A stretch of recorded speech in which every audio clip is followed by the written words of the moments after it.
I just saw a thumbnail. I got the duck over your face, And what's going on, y'all? Welcome to the Golden Octagon MMA Podcast. Sorry, no intro today. As you see, I am in a hotel room, and I don't know if my picture is moving at all or if you can hear me well, but my Wi-Fi here is absolutely awful. So this podcast might be who knows how this is going to go, but this is the Golden Octagon MMA Podcast. My name is Matt. The Rose is right over there on that side of your screen. And on what we have scheduled for the show today is we're going to try to recap this past weekend's UFC Canada. One of us has to eat some beans. That ain't me. We got some UFC news and fight announcements to go over, and we will end out the show with our UFC 321 Tom Aspinall versus Gane preview, our picks, and our prediction. We will close out the end of the show with D Rose's dog of the week. He hit it last week. He's on a 2-0 streak, baby. So we are going to keep that rolling this week.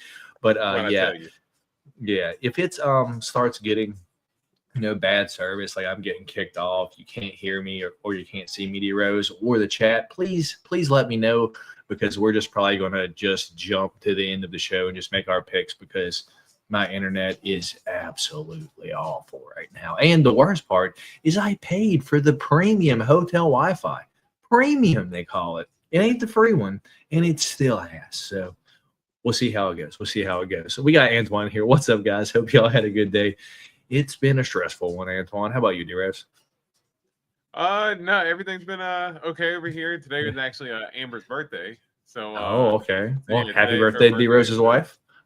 Yep. We ended up we didn't do anything like crazy. We're probably gonna maybe do like a dinner with the family this weekend, but just went and got her some shoes and got her some Bath and Body Works stuff. So it didn't go too crazy, but got a little something. Made some spaghetti for dinner tonight. So yeah, it was a pretty chill day. Fair enough. And Dave with the new profile pick is not a fan of FanDuel in their 100% bonus. Give me $10. Dave wants $10. Give Dave $10. That's all Dave wants. Why can't they do it? Crazy.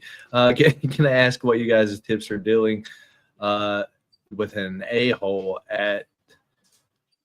What is SVP, D-Rose? Oh, Senior Vice President. Okay, at your job. Yeah, Dave's got it right. Quit. Yeah. Dude, if your main boss is an asshole, dude, it's hard, Antoine. It's hard, man.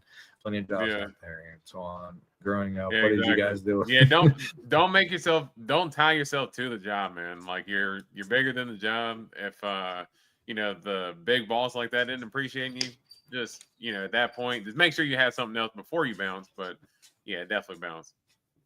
Yeah, what D-Rose said. So with that being said, let's get into our UFC Canada recap, D-Rose. I guess off the top, I'm not going to pull up the other stuff because this connection's already bad. I'm not going to try to add other stuff into the stream. Off the top of my head, RDR versus Brendan Allen was the main event, dude.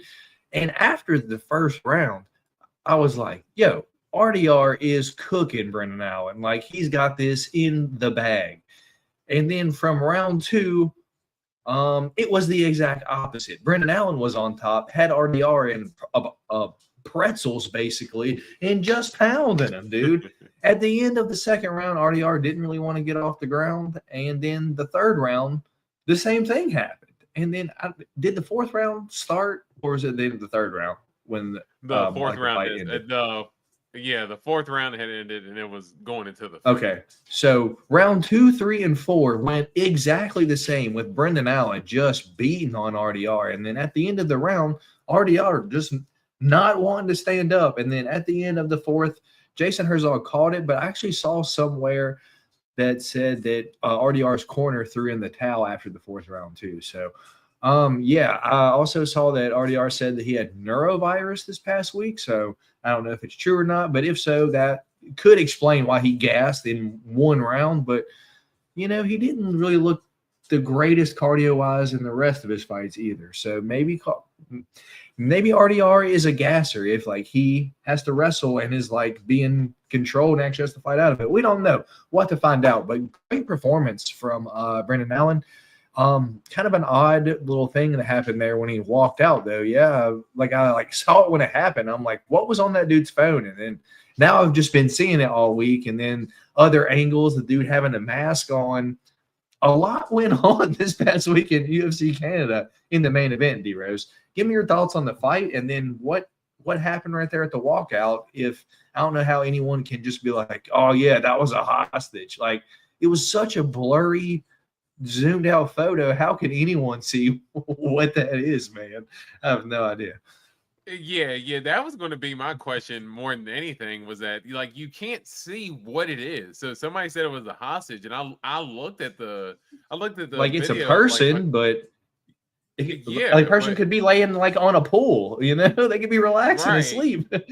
Or they could be standing up, standing up and looking into the camera. Like I can't tell what that is at all. So for people to make the wild assumption that that's a hostage is crazy. And if that's the case, why does the dude have a video of the person being held hostage on his phone like that and not going and doing something about it? But if it's somebody that he's trying to get the message out there for, so the whole thing was wild to me. But just in terms of how the fight played out, I just thought it was.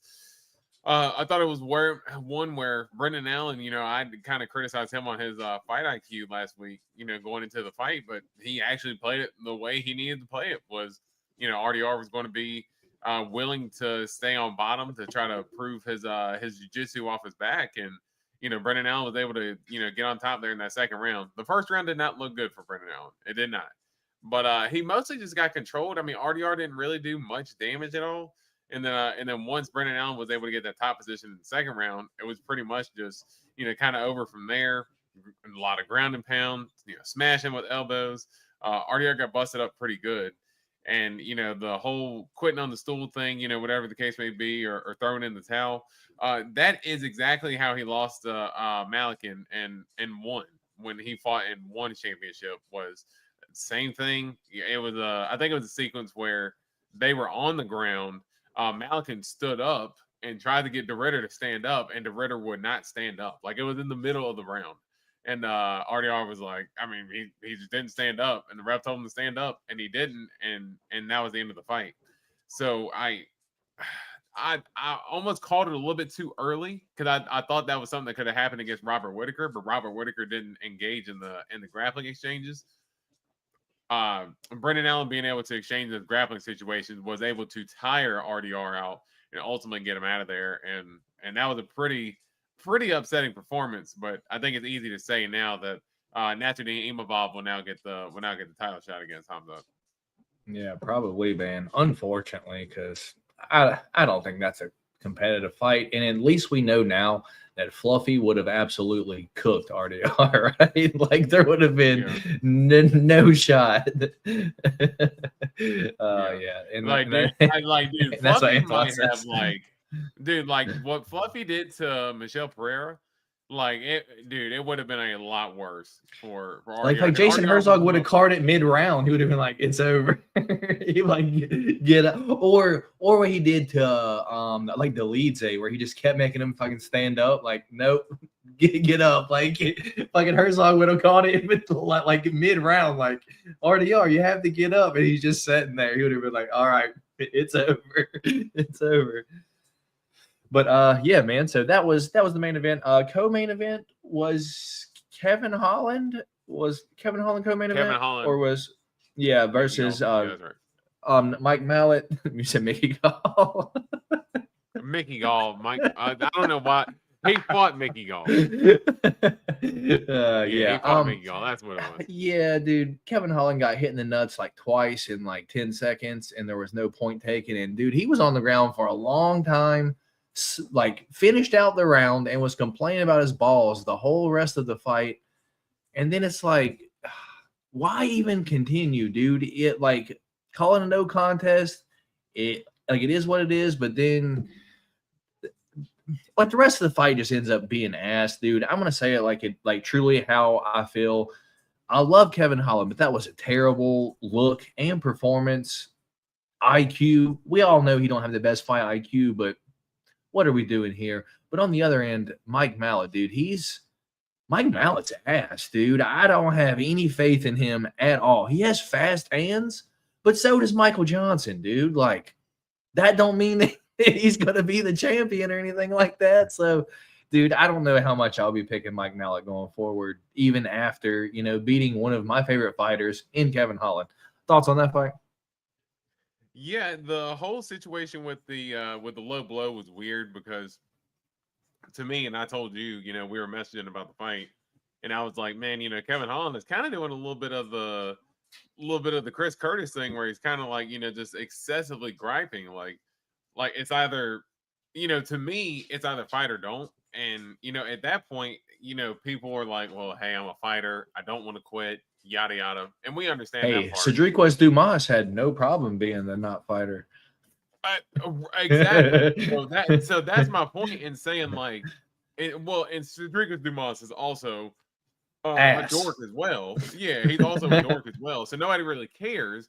But, like, nobody is giving him crap because he didn't. Like, out of all the things for Cedric Dumas to give crap about, like, nobody really gave him crap about that because I think all of us as men, and considering the MMA fans are going to be 90% men, I think we can all kind of relate with, hey, if you get hit in the balls really good, like, you're not going to want to continue doing what you're doing. So yeah, even with the cup on, dude. Yeah, it would, and it was twice within back-to-back 10 seconds. Yeah, it was within back-to-back moments. So I do think that maybe a point should have been taken. I thought Kevin Holland was trying to maybe bait Dan Miragliotta into taking a point. But I don't think there would have been anything wrong with Kevin Holland just saying, like, man, you know what? It's just too uncomfortable because the rest of the fight, he's sitting there, moving around his cup. He's saying after the fight how, he kicked an STD into his nuts and, his nuts are still sore and all this stuff. And look, we understand, but you didn't have to continue. And then Dan Miragliotta didn't make it any better with botching it the way he was and telling Kevin Holland he was about to get DQ'd when he was the one who got fouled. And it was a whole mess. That fight was. Yeah, man. I agree. So moving on down, we had Jazz versus Manon Fuhr. Yeah. Right. Or no, I'm sorry, dude. Marlon Vera and all right. So so Cheeto versus Amin Zahabi. This is personally how I thought the fight went. I thought Amin Zahabi clearly won the first round because, as always, Cheeto wasn't doing shit. In the second round, it was kind of more of the same, and then Cheeto drops Amin Zahabi with a jab. Amin Zahabi runs around the octagon for 3 minutes and doesn't throw anything at all. And guess what Cheeto does? Nothing. Again, it's just in his face doing nothing, dude. And then it's like at the end of the second round, Amin Zahabi ends up throwing some shots there. So a point could be made that Amin Zahabi won the second round, even though he got dropped, dude. I swear he landed more shots that round at the end of the round, but because Cheeto just wasn't doing anything. And then in the third, dude, Cheeto, like, did you think you won the fight already, man?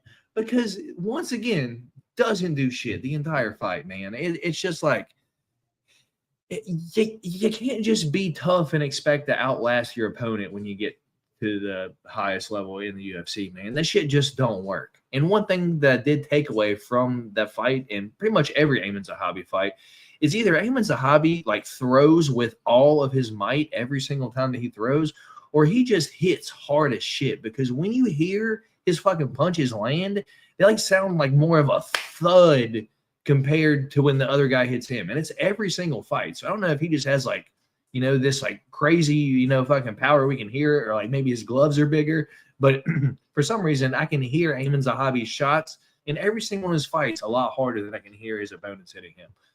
Thoughts on that fight altogether? Yeah, I think you summed it up well with with the side of Cheeto. I mean, I will say that I give Amin Zahabi credit for getting dropped in the yeah.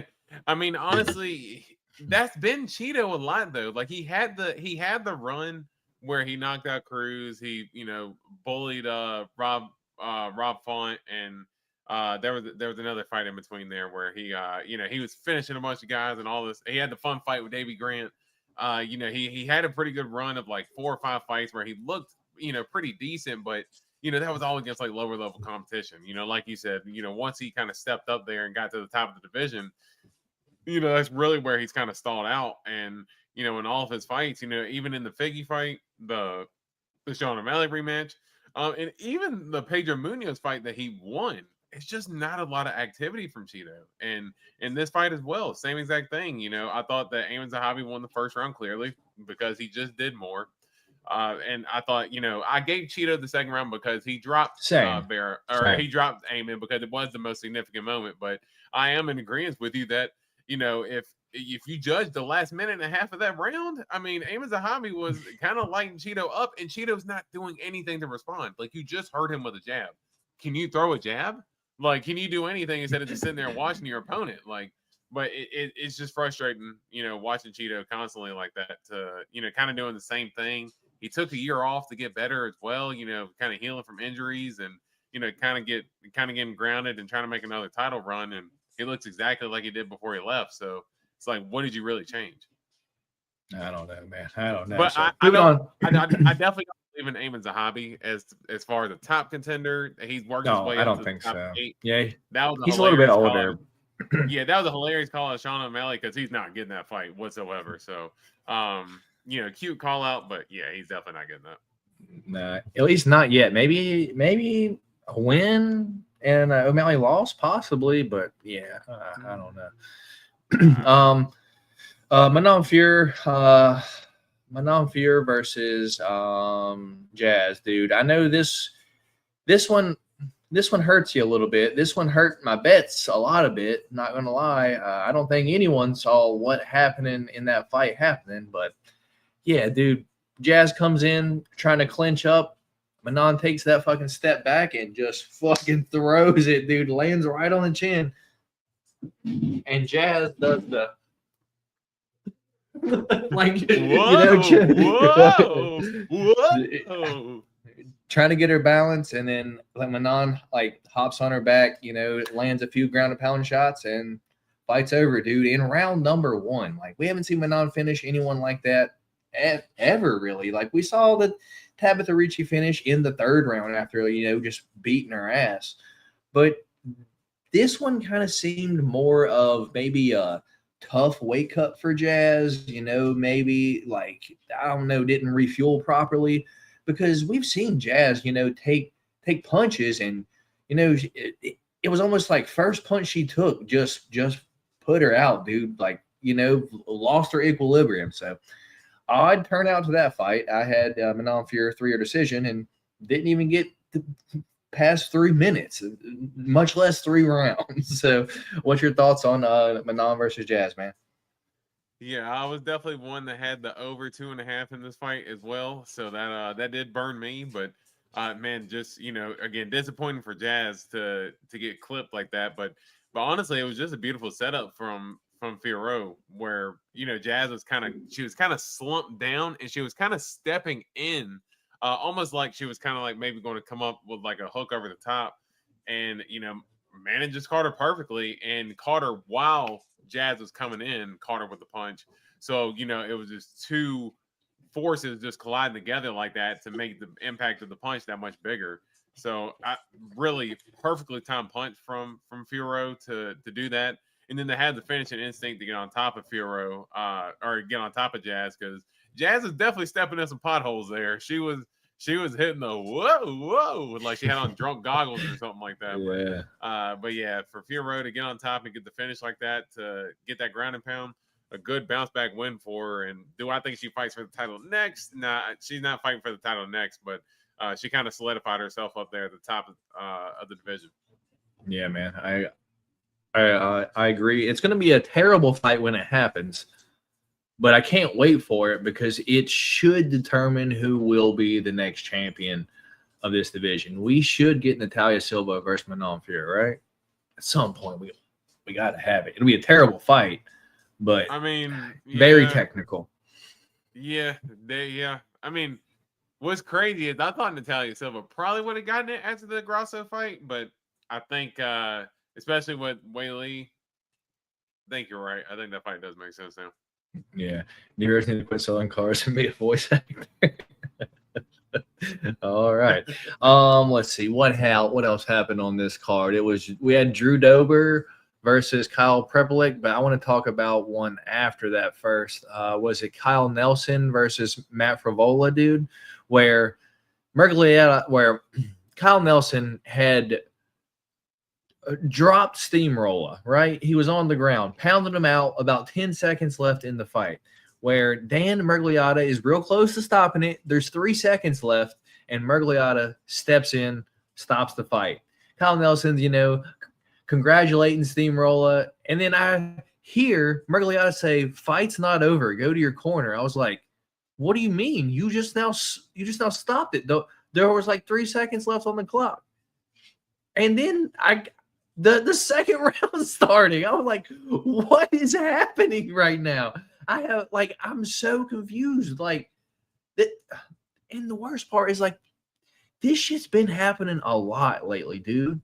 The fight goes on into the third round via decision, or did did it go It went all the way to decision? Yeah, and then Kyle Nelson's like, "Yeah, used all my gas in in the first round, trying to finish him. Thought I finished him. Then I realized I had to fight 2 more rounds." So clap it up, everyone, for Dan Mergliotta on the night, dude. I have no idea what that shit was. What's your thoughts on that one? Yeah, that dude, he had a hell of a night because, as I said, he had the debacle with the Kevin Holland and Mike Malott fight, and then this one too. It was very similar to the Jake Matthews and Neil Magny fight where ref steps in, stops the fight, and then was it Herb Dean in that fight, or I think it was Herzog. No. Well, you said Neil Magny and who? Jake Matthews, where the submission was in. They went to stop the fight, and I was fucking talking to I think the one that came to my head was the one literally last week, fucking Vicente Luque and Joel Alvarez. Like that was just last week, so that one popped in my head, and that was like Brazilian ref. So I don't remember who that guy. Well, I guess I'm just thinking in terms of like, hey, the round's about to end. You think the fighter's out. The round ends, and you're just kind of like a Homer Simpson, that thing, where he just fades off into the bushes. Like you're just like, okay, let me just get out of here, and you're stepping out the way, dude. No, the fight was over. Nobody would argue with the stoppage. There's 3 seconds left, and Kyle Nelson was getting up, celebrating as if he won because, and Mergliotta waved his hands as well. So when you do the wave over your head, like to me, that's the international sign for the ref saying fight's over. I do not understand how he tried to basically backslide into that round ending, but I would not be surprised if we don't see Dan Mergliotta. He'll probably be back at some point, but I would not be surprised if we see him gone for a little bit, just because the hell of a weekend that he had, man. I mean, a great performance from Kyle Nelson to beat up on Matt Frivola, but yeah, that was more of a Dan Mergliotta just botched that one, man.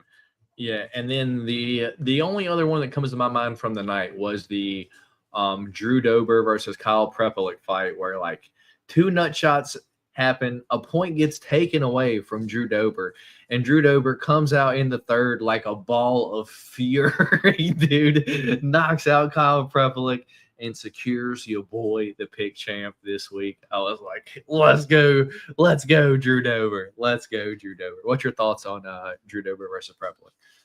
Yeah, I was pretty salty about this one because I picked Kyle Prepelic. I actually bet on Kyle Prepelic too. I was not scared of that plus 360. I did have that parlayed, and he was actually the only leg that missed. So I was pretty upset about that. But no, I thought it was a good fight. And Drew Dober did look a little bit better, but I will say that, man, some of that stuff that I was cautious with Drew Dober about, it kind of showed a little bit. I mean, his chin is no more, man. I mean, he got dropped in the second round. I think he's starting to get a little bit of not the Cheeto thing where he's not doing anything, because obviously he got the finish. But in the first round, he came out and was doing a whole lot of nothing. And Kyle Prepelic was kind of just piecing him up there in the first round. Second round came. You can see Drew Dober got a little bit more comfortable working his way in, landing some big shots. And then right there at the end of the second round, very similar to how Manning caught Jasmine with the punch. Drew Dober is kind of leaning in with a big punch. And as soon as he does, Prepolek just throws a straight right down the middle, catches Drew Dober and drops him. And, the round ends right there, thank goodness. But, man, that was a nut shot that Kyle Prepolek took. That, again, that's another one, man, where if you don't continue, like, I'm sure Kyle Prepolek felt in his mind, I'm winning the fight, I'm up 2-0, and he's losing a point. I can continue to fight, but I messaged you as soon as it happened. I was like, dude, that nut shot absolutely affected that fight because to me, in my personal opinion, if that nut shot doesn't happen, I think Kyle Prepolek just does the same thing he did for the first 2 rounds. And as soon as he did that, like Drew Dober just kind of just walked forward. And Kyle Prepolek had no defense whatsoever. Just completely succumbed to the pressure. Looked like he couldn't move afterwards, and we can understand why. But yeah, that was a rough sequence there for Kyle Prepolek to be winning the fight like that, and then to suddenly get not DQ'd, but a foul committed on you, and then to lose the fight afterwards. That's a tough pill to swallow. But Drew Dober, he knew what he had to do. He's like, hey, if I'm going to win this, I got to go out because I'm down 2 rounds and I lost the point. I got to knock this guy out, So thankfully, Drew Dober went out there and did that shit. Shout out Drew Dober. Anything else you want to talk about from the card, man? Yeah, I want to talk about Charles Jourdain and Davey Grant because man, that was one that flying knees and guillotines.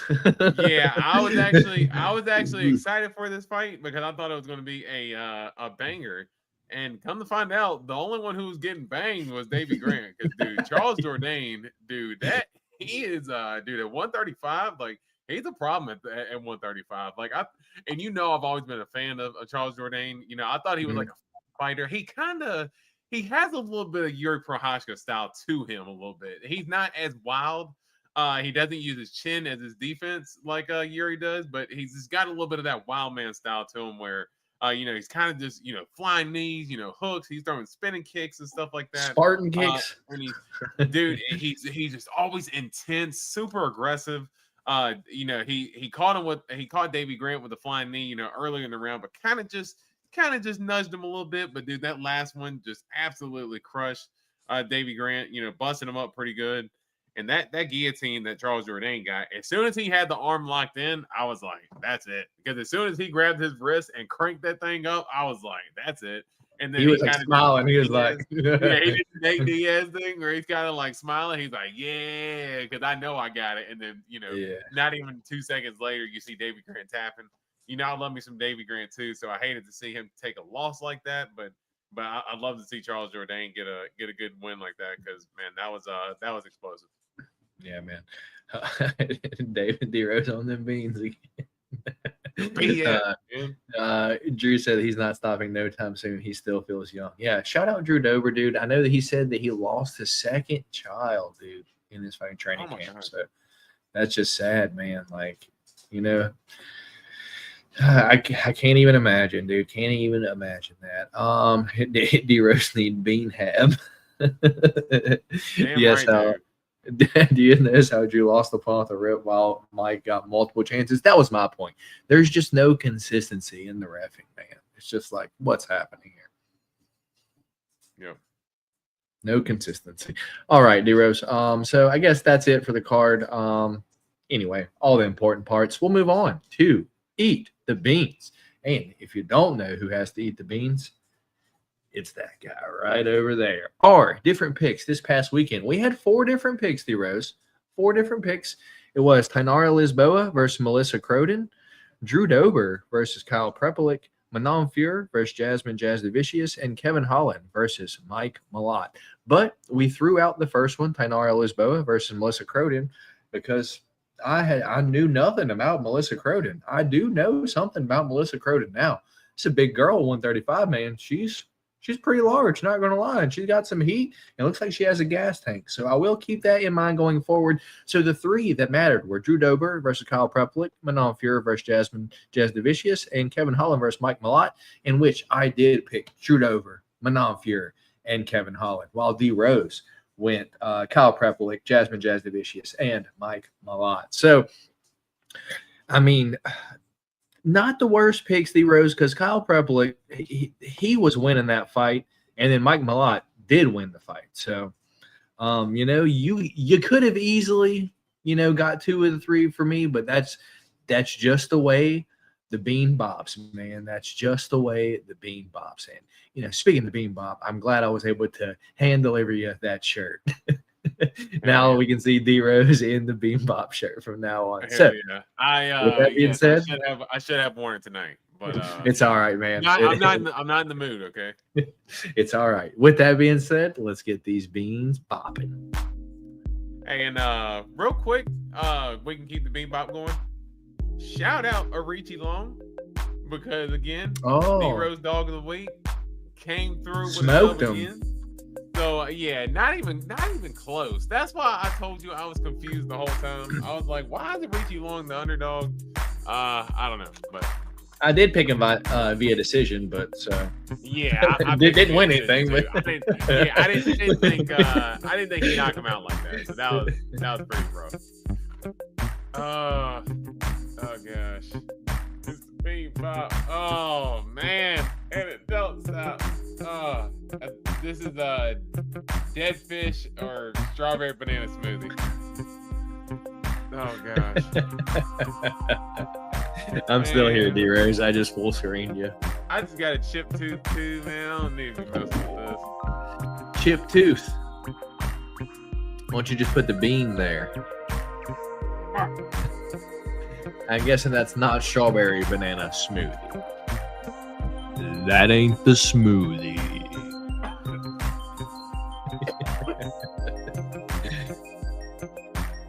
Fish scales for D Rose.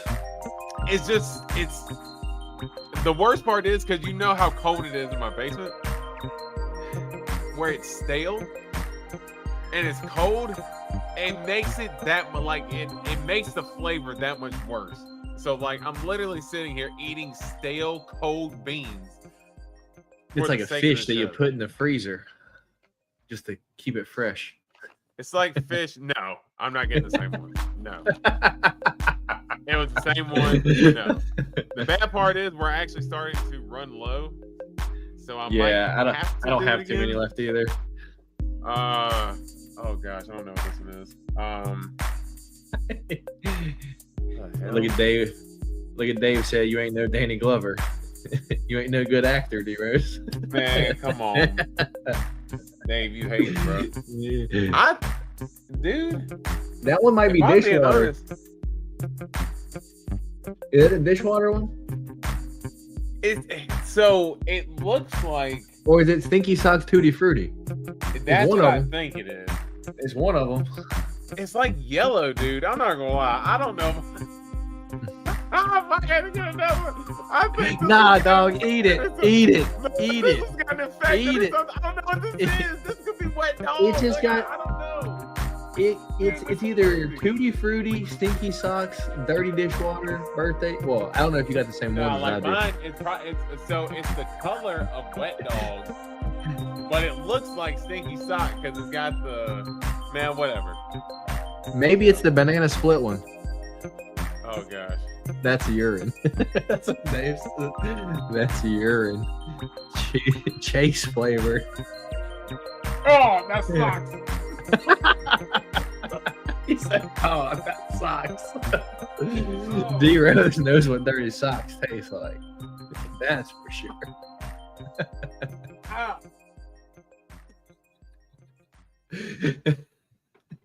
It's like the old gym locker room, dude. Oh goodness! Oh goodness! Like, dude, you remember? Dude, middle school, what, like middle school locker room, it was sweat and axe. That's all a middle school locker room, and that's exactly what that bean tastes like, dude. Yep. Oh my gosh. That's fair. That's fair. Axe body spray. Shout out Axe. Give us a sponsorship from Axe body spray. Hear that, Axe body spray? We will shout you out. Just give us some money, and we have no problem bringing back the Axe. I'll even make a commercial for you. Bring back the Axe.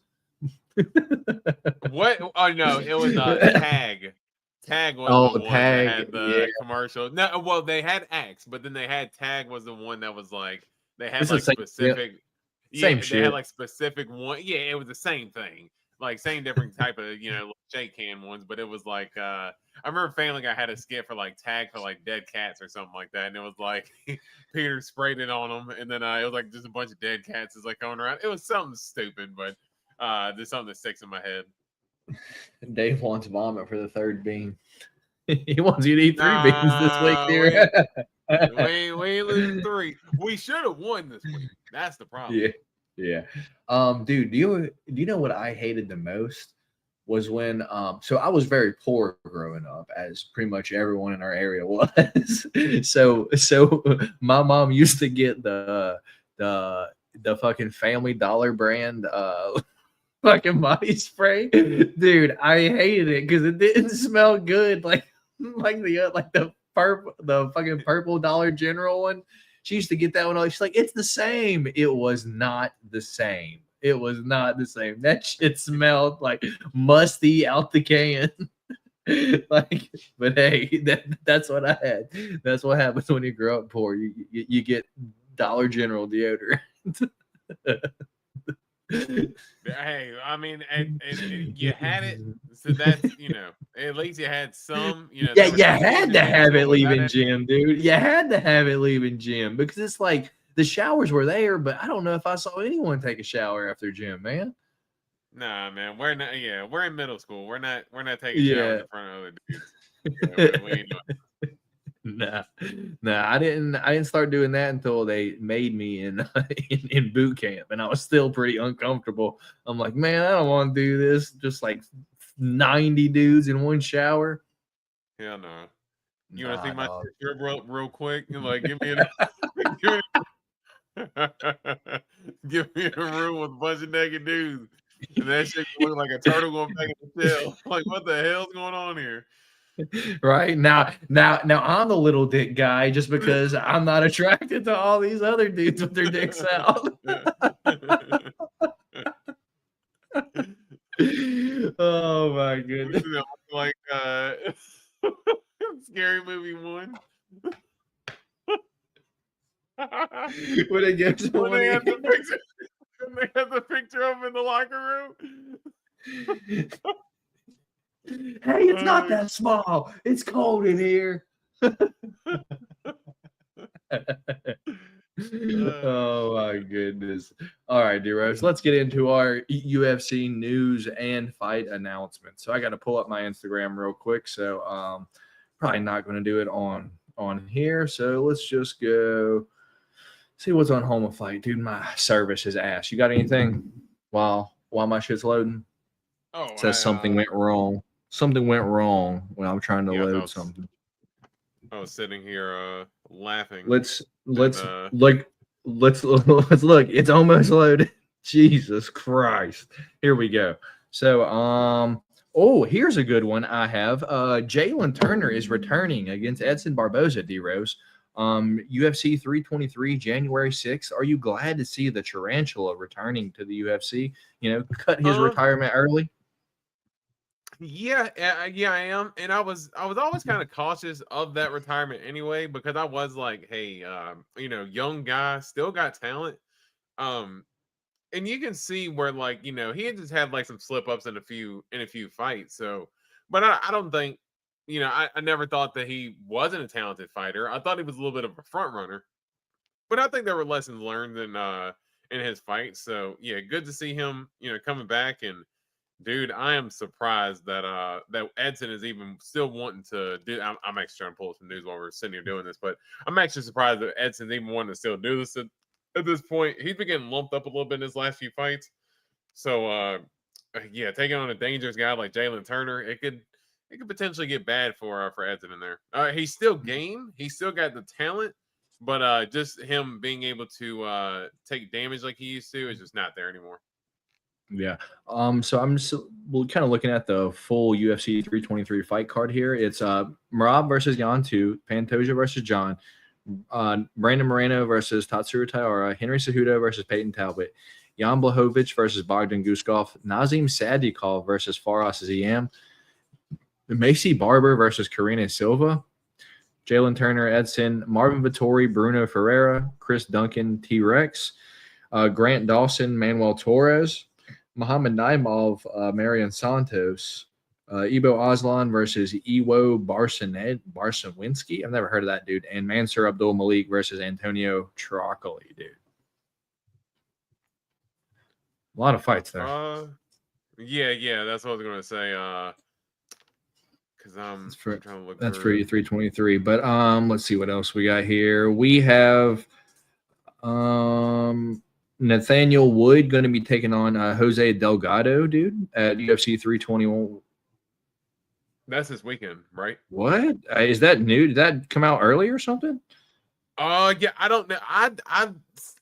That's this just weekend. now saw something about it this week. Yeah, but yeah, like I just now saw that fight this week, posted like 8 hours ago. That was just now posted. So Jose Delgado versus Nathaniel Wood might be happening this weekend.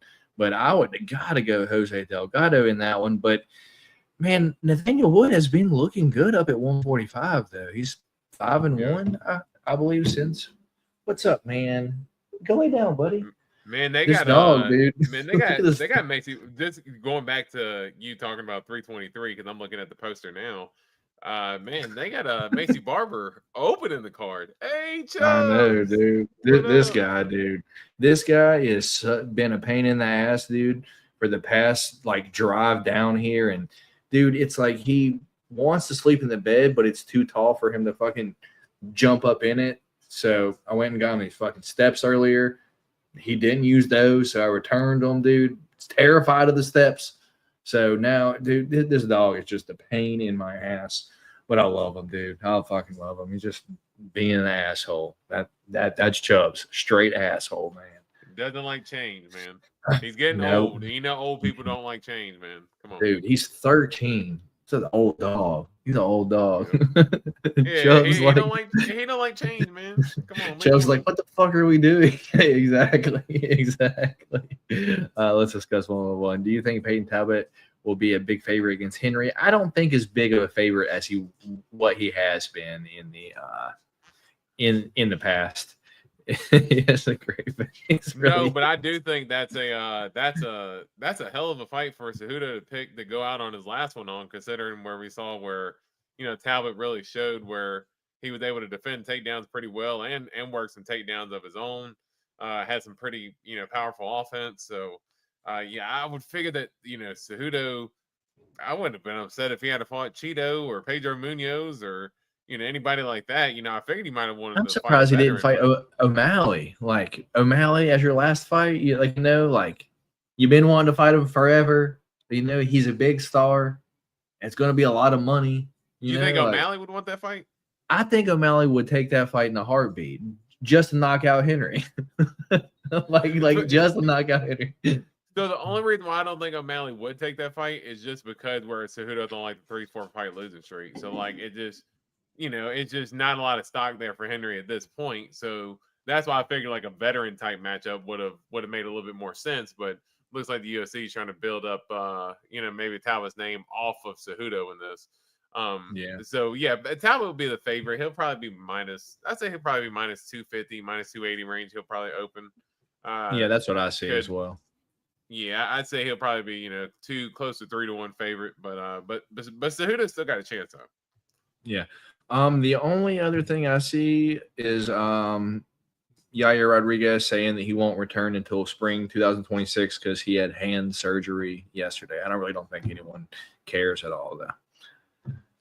I'm not super pressed about that, but did you see where they said that apparently I guess in January they said that they're going to move Volkanovski over to January, but they were supposed to actually fight in December, and I guess they ended up making the announcement for Merab and Jan, but it was supposed to be Volkanovski versus Lerone, and I don't know if there was fallouts with contracts or anything like that, but there might be a chance Lerone Murphy might not even be fighting for a title next, which I still find crazy. I also did see sometime last week that the new targeted fight for the beginning of the year was Ilya versus Patty now. Did something happen with fucking Justin? I wouldn't be surprised if they're just being hard with the UFC, or maybe maybe they're trying, maybe Taporia's team is trying to throw out other options. I know Ali Abdelaziz seemed pretty adamant that Justin Gaethje was going to get a title shot, and Ali does have a pretty good relationship with the UFC, so I could see that happening. So yeah, I don't think that's out of the realm of possibility. Yeah, I don't see nothing about Khabib coming back, Dave. I haven't seen anything. Have you seen anything about Khabib coming back? No, I did see something about where people were talking about Ronda Rousey. She was doing a little bit of training and talking about her coming back, but we saw how those last two fights went. We don't need to see any more Ronda. We're good. How do you feel about the Derek Moneyberg stuff? He was defending himself on Helwani and Sutra. That's probably my favorite Ariel Helwani interview ever, because he's usually, like tries to stir up shit with fighters, but he was like telling dude to his face, like, you do realize no one respects your fucking black belt, this, and this. He's like, well, I don't care what everyone else thinks. Well, then why are you doing it, pal? Because that's clearly the only reason why you're doing it, is because you want people to notice you. Like, because if not, it makes no other sense. So that was my favorite Ariel Helwani interview that I have ever seen in my life. Shout out Ariel for, putting fucking that dude on blast for being a fraud. Socks on the mats, indeed, Dave, indeed. Do you know what we're talking about, D-Rose? Yeah, I'm completely out of the loop. I was just hey, I was just letting you kind of roll on that thing, but I'm not gonna lie, I have no clue.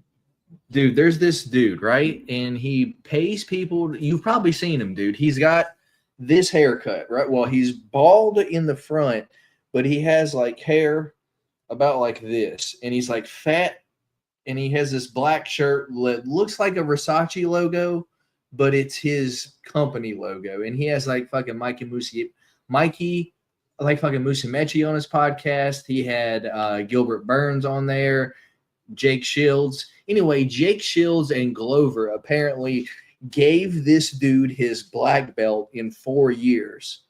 And it's been called into question ever since this shit's happening, because you'll see him training and he just looks like a robot, dude. Someone that's not athletic at all. Like, you would get submitted by a blue belt that's been fucking training for 6 months.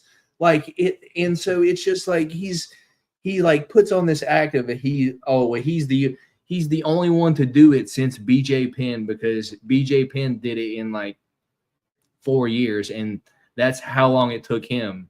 And he's comparing himself to BJ Penn because he can pay to train for all the best trainers in the world. And it doesn't fucking matter, because he's never done a competition. He's never entered in anything to prove that he's an actual fucking black belt. I hate that I'm even spending so much time on this, dude. Yeah, I guess it's a good thing I'm out of the loop on it. It's a good thing. Yeah, and Antoine, and now they're all turning against the.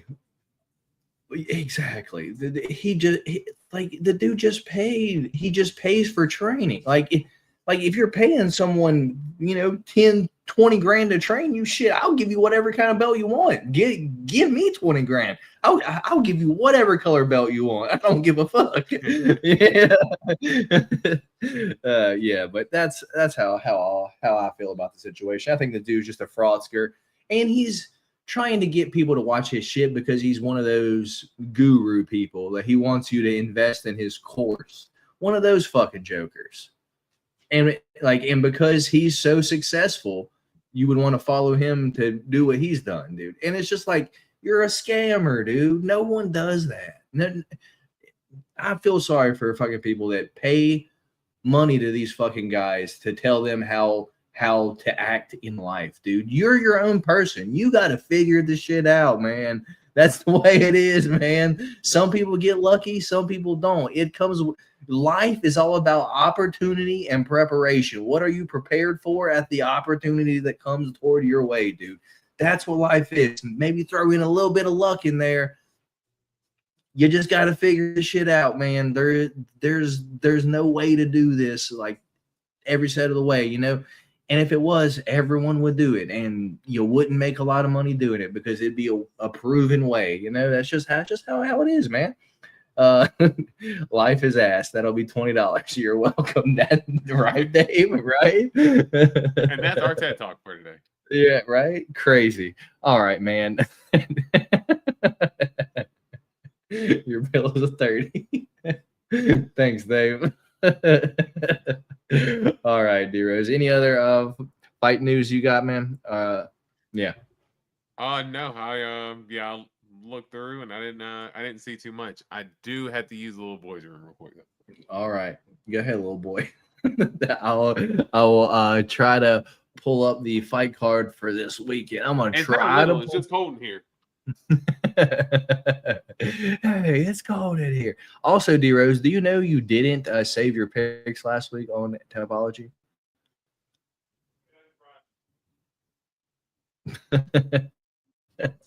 I just hear him. He's in there somewhere. Sorry, I'm trying to get Tapology pulled up, but here we go. Maybe I can share my screen. Is it going to let me share my screen? Oh, man, don't do this. I'm not making my picks on here this week, y'all. I'll have to do it after the stream's over. Let me share my screen real quick, and then we'll get into it after D-Rose gets back. Let's see what Antoine says. How do you feel about Armin versus Dan? Like a deep dive? I probably do more of like a deep dive on fight week, Antoine. I know me and D-Rose are both fans of Dan Hooker in that fight, but I feel like he could just get wrestled. Have they ever been to Qatar? I think this might be the second time coming up. What, man? Jesus, dude. But maybe once before, Antoine. I'm not 100% sure. Let's go share screen. Let's see if we can get this one. All right. So, yes, I did realize that I did not save my picks because when I opened my Chromebook earlier, and it actually it was on the page and it said save your picks, and I did not click save. Oh man. But so it's okay. Another week, D-Rose forgetting his Tapology picks. But I can't even get it into my profile right now, so I won't be making my picks live on here either this week. But this weekend we've got UFC 321. Tom Aspinall versus Cyril Gane is going to be taking place at 10 a.m. East Coast time. D-Rose, what are you doing Saturday morning at 10 a.m.? I will be working. I will actually be working this entire part. So yeah.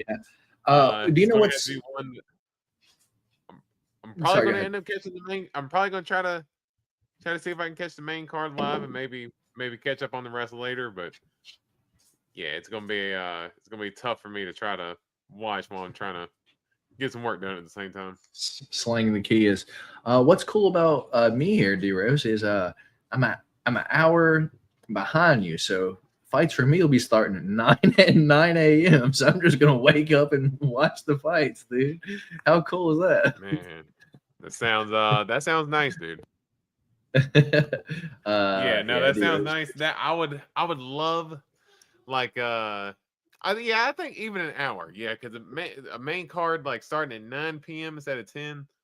I think I'd really like that, but of course this weekend is completely different.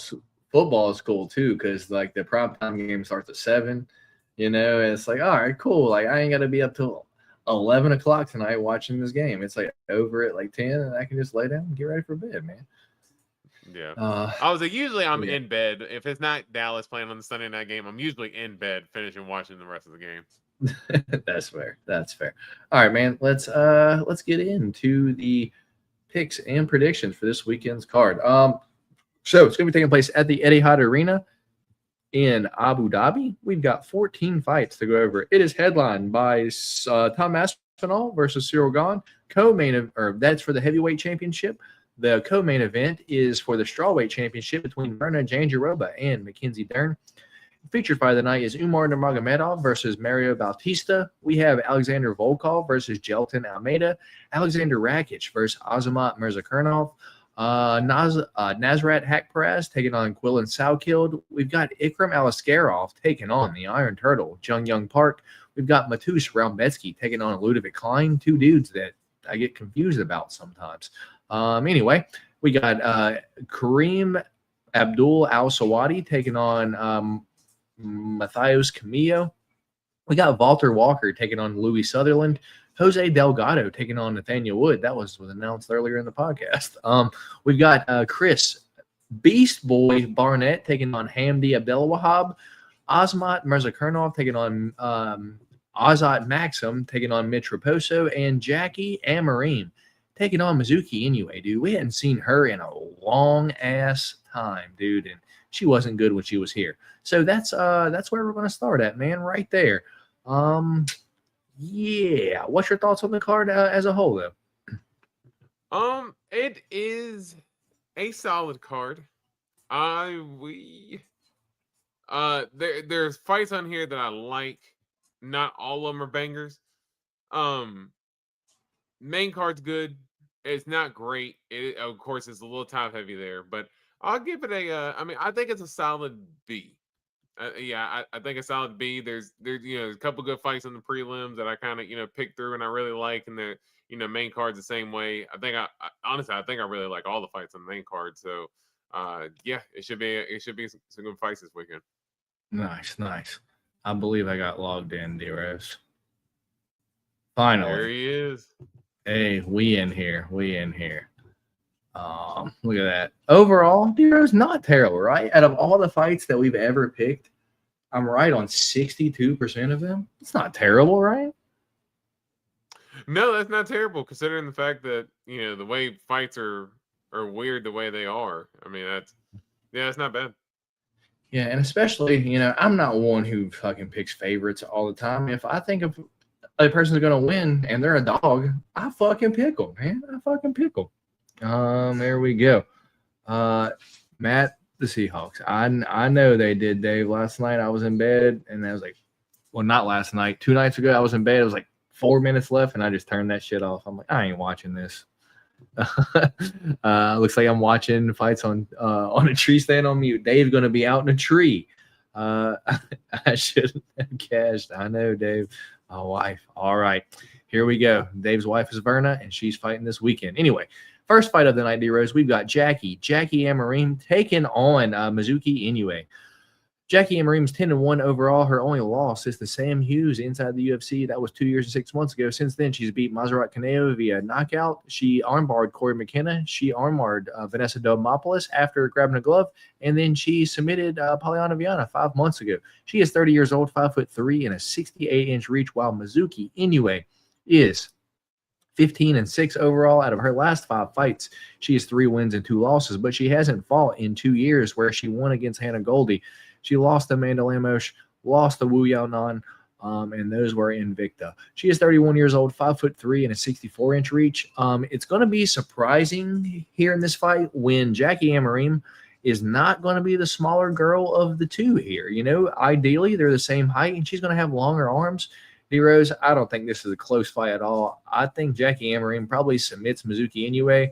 Let's go round number 2. I don't have odds for this, so you might have to help me out if they're different than minus 450 for Amarim and plus 350 for Inoue. Yes, I will. I'll work on getting the odds pulled up for us real quick, but yeah, I think I'm with you here. I don't think there's much controversy. Much controversy in the pick. Inoue, pretty decent striker from what I've seen. She's coming along with her takedown defense. She defended takedowns pretty decently against Hannah Goldie, but we all know that Hannah Goldie is not the most toughest competition either. Where I do think Jacqueline Amarim is a little bit more well-rounded here. She's going to look to get the fight down to the ground, and I am with you. I'm going to go submission here. I think Inoue can fight off for a good little bit, so I'm going to go round 3 submission for Jacqueline Amarim here. And for the updated odds, we have a Jacqueline Amarim at minus 440, and the comeback on Inoue is plus 310. Okay, so we've got some Inoue money coming in, which I don't understand why, but it's okay. Me and D-Rose both on Jackie Amarim via submission. Moving on to the next one, we've got Azat Maxim taking on Mitch Raposo. Azat Maxim 15-2 overall in the UFC. He is 1 wins and 2 losses. He did beat Tyson Nam via split decision, lost to Charles Johnson, and then lost to Tagir Ulanbekov. He is 30 years old, 5'7" and a 70-inch reach, while Mitch Raposo is 9-3 overall out of his last 5 fights, 3 wins and 2 losses, but hasn't won in the UFC when he lost to Andre Lima via decision and Sumu Darji via split decision. He is 27 years old, 5'5" and a 64-inch reach. Yeah, Mitch Raposo's wrestle boxer, as he looks like, man. He fights exactly how you think he looks. The only issue is Azat being this Kazakhstanian dude that we know he has good skills, man. I just think he's just been getting some tough fights inside the UFC. Charles Johnson on this fucking large winning streak now, and then Tagir Ulanbekov, depending on where the fight's at, he could get a robbery decision, which he probably did there. But this week, I think Azat's kind of going to be the fan favorite guy, being, the Muslim in the fight. So I'm going to go Azat Maxim to win this fight via decision. D-Rose, how about you? And what are the odds? Yeah, the line is starting to climb a little bit in this fight. Azat Maxim is -400. Mitch Raposo is +285. So, and honestly, I can understand why that line is starting to climb a little bit. Me personally, Mitch Raposo, I was one who actually thought that he could get the job done against Sumadarji in his last fight, and I'll just be honest, Mitch Raposo did not look great in that fight. And I know Sumadarji can control the range. It's hard to kind of get in range on him, but I'm with you in that, Azat Maxim has had, a little bit of tough competition coming into the UFC, but I think that, he fought Charles Johnson well. He lost a unanimous decision, and he lost a unanimous decision to Ulanbekov. But I believe he, took a round from each one, and, if he can, make a few adjustments here and there, he could potentially be 2-0 in the UFC. So he's fought a little bit tougher competition as well, and look better, in my opinion, than Mitch Raposo has. So give me Azat Maxim by decision. Fair enough. And Antoine, I know Dave is not talking about Jackie. He's definitely not talking about Jackie. that ain't Dave's girl. Dave's girl is up there at the top of the card. She might be looking down and up at the same time, but that's Dave's girl. Anyway, moving on to the next one. We got Beast Boy Chris Barnett taking on Hamdi, the Hammer Abdelwahab. I can't get Hamdi right, D-Rose. Man, he split decision win against Dontel Mays, where he got popped for every steroid in the world. He did beat Jamal Pogues via split decision, where I don't remember who I picked in that fight one. And I know I probably picked Hamdi to win this fight, where he lost to Muhammad Usman, dude. So I can't get this guy right. On the other hand, we haven't seen Beast Boy in a while. 11 months ago, when he threw the spinning fat kick and blew out his ACL, and then he couldn't continue, and Kennedy finished him. Then he is 39 years old, 5'9" and a 75-inch reach, while Hamdi Abdelwahab is 6'2", 73-inch reach. And yeah, man, this is going to be Hamdi via decision, right? I mean, I hope action. I mean, I hope fucking Beast Boy, throws a spinning fat kick at him and, knocks him out. But, oh, man, you know what? I'm doing Hamdi. Let's go 3rd round TKO, maybe even late second, somewhere between second and third, because he's, Beast Boy is just going to gas, man, and that's just what happens. It's not like, fucking Beast Boy's got good wrestling to defend himself. He's just going to get taken down. Give me Hamdi, 3rd round ground and pound knockout. What about you, D-Rose? Yeah, I'm surprised you're as confident as picking Hamdi by any sort of finish. And the odds are it's mostly just because I expect fucking Beast Boy to gas out after 2 rounds. Yeah, good point. But the betting lines right now, Hamdi Abdelwahab -440, Chris Barnett +310. Yeah, that's way too high of a line for me to feel comfortable with betting Hamdi Abdelwahab. Doesn't mean I'm not going to pick him, but I think it's just all matchup here. Chris Barnett is not a heavyweight. We know he's not a heavyweight. And, he's got a little bit of athleticism to fight in the weight class, but he's just ultimately too small, in my opinion, to fight some of the bigger dudes. And Hamdi Abdelwahab is not a massive dude by any means, but he is a good deal bigger than what Chris Barnett is. So I just think Hamdi Abdelwahab is just going to keep the fight on the ground. I don't think he's going to end up ground and pounding, because I just don't think Hamdi Abdelwahab puts out enough volume, in my opinion, to finish anybody. But I do think that he has the wrestling advantage here. Give me a Hamdi by decision. Fair enough. Yeah, one of the two is going to happen. All right, we'll move on to the next one. We got Jose Delgado taking on Nathaniel the Prospect Wood. Jose Delgado 10-1 overall out of his last 5 fights. He is 5-0. He has a win, knockout win over Hyder, a male dude 3 months ago, and a fucking banger. And then knocked out Connor Matthews 7 months ago, but everyone knocks out Connor Matthews. And then he knocked out dude on the Contender Series. He is 27 years old, 5'11", and a 73-inch reach, while Nathaniel Wood is 21-6 overall. Out of his last 5 fights, he is 4 wins and 1 loss. Win over Morgan Charrier, win over Daniel Pineda, lost to Muhammad Naimov, win over Andre Feely, and win over Charles Jourdain. He is 32 years old, 5'6", and a 79-inch reach. It's how do I say this? It's hard for me to pick against Nathaniel Wood just because he's been looking so good. But on the other hand, Jose Delgado is a ball of fury, especially early, dude. And Nathaniel Wood does get fucking hit, dude. So I'm not stepping in front of Jose Delgado. I'm going to go Jose Delgado. Let's go knockout round number 1. D-Rose, which way are you going here? And what are the odds? Yeah, so and the odds for this fight, pretty close here. So I'm not super surprised. Jose Delgado is -162, where Nathaniel Wood is +126. And I'm definitely not surprised at the betting line here.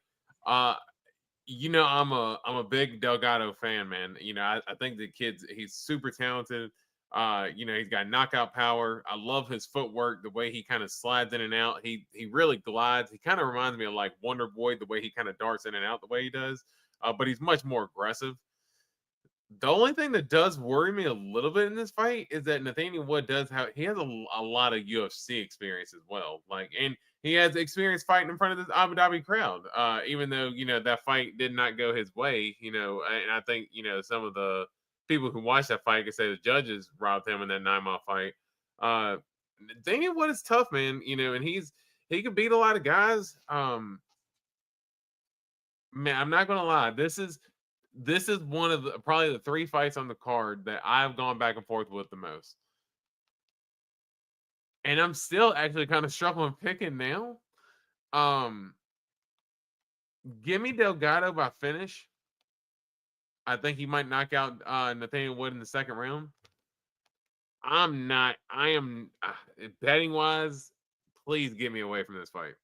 I cannot get away from this fight quicker because I have no idea.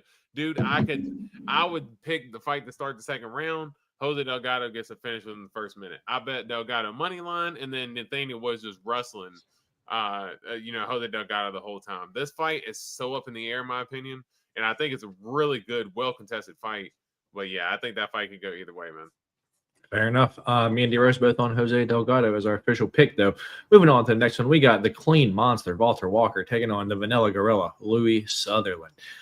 So, the Clean Monster, Walter Walker, 14-1 overall, 3 knee bars in a row, or heel hook, Junior Tafa, Dontel Mays, and Kennedy and Zetriku. He did lose to Lucas Treski, and everyone seems to hold that over his head like he's ass, dude. And I've just been cashing on the Walter Walker wins and sub props, dude. He is 27 years old, 6'6", with a 78.5-inch reach, while Louis Sutherland did not fight. He was scheduled to fight Junior Tafa, Justin Tafa, in his last fight. But Justin Tafa pulled out and got cut after that. He is 31 years old, 6'3", and a 76-inch reach. D-Rose, is it anything else besides Walter Walker round 1 sub here? Yeah, and I don't even have to know much about Louis Sutherland at all. Wasn't he supposed to fight on a card here recently? Yeah, and then against Justin Tafa. Yeah, Justin Tafa. So Louis Sutherland? Yep. So who was okay, so yeah, and then Walter Walker was supposed to fight Muhammad Usman, right? Correct, and he popped for Okay. steroids. Okay, yeah. Okay, so I just wanted to make sure I had the correct opponents there, but yeah, I don't see I how think Walter same Walker card does it. too. I think same card too, or like 1 week Yeah, after. that's what, because for some reason I had the opponents mixed match, so I had like Tafa against Walker and Usman against Sutherland, but yeah, I had them mixed up there, but no, I think that I'm with you. No other way to pick this fight here except for Walter Walker round 1 heel hook. Fair enough. Moving on to the next one, we got Abdul Kareem Al Sawadi taking on Matthias Camillo. This one I haven't looked into one single bit, D-Rose, but it looks like both fighters lost their UFC debut. Abdul Kareem Al Sawadi got knocked out by Luis Radzhabov, and Camillo got submitted by Gabe Green 4 months ago. Yeah, this is one. I don't want to say I don't care about it, but I haven't looked into it at all, D-Rose. Do you have anything here? I will tell you, I do not have a strong lean here. You know, as you said, they both lost their UFC debuts. I don't remember Kareem Al Sawadi as much as I do. He's a good wrestler. I know that much. Yeah, that's what I was gonna say. You know, for Camille, and I just remember Gabe Green, using a lot of wrestling. You know, I remember Camille kind of tagging Gabe Green up on the feet there for a little bit before, Gabe Green got the fight down to the ground. So that's really all I got on this fight. But again, yeah, I remember Al Sawadi being a pretty. It's a decent pick'em wrestler. too, yeah. Yeah, it's a pick'em fight. You know, the betting line right now, Al Sawadi is -113 and Camillo is -113. So yeah, it's literally a dead even on the money here. Let's go. I'm going to go Al Sawadi by decision, but again, not confident at all.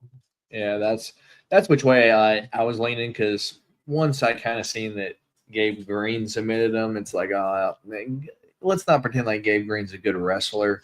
You know, he's kind of like a pressure fighter. You know, he'll take what you give him. So I'm going to go Al Sawadi as the solid wrestler to just ground Camillo the whole fight and win via decision. Moving on, we've got Matus Raumbetsky taking on Luis Radzhabov. Matus Raumbetsky fought 2 months ago against Chris Duncan and lost via decision, dude. Didn't he get pretty lumped up in that fight too? Lumped and cut. Because you remember Chris Duncan was working with them lead-in elbows and sliced Raumbetsky. And then Ludovic Klein, 23-5-1 overall. Out of his last 5 fights, he has 4 wins and 1 loss. Lost to Matus Gamrot 4 months ago. Anyway, Matus Raumbetsky is 33 years old, 5'7" and a 66-inch reach, while Ludovic Klein is 30 years old, 5'7" and a 72-inch reach. This is going to be fighting. Who do I get Ludovic Klein mixed up with Uroš Medic? Uroš Medic.